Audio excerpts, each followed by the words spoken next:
afternoon, and thank you for joining us today at the 2022 Farm Science Review.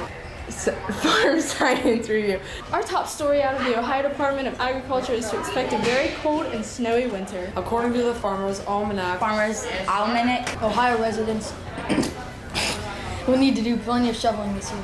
Experts expect more inches of snow than usual, Meaning it could be heavy to manage. Even though it is still September, make sure you have a plan to deal with all that snow. Even though it is still September, make sure you have a plan to deal with all that snow.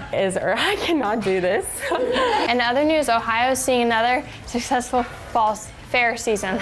In other news, Ohio is seeing a successful fair season. Visitors came from near and far to experience the sights and sounds of the Ohio State Fair. The state's county and independent fairs will run through October.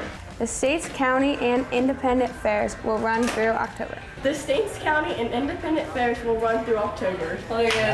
The state's county and independent fairs will run through October.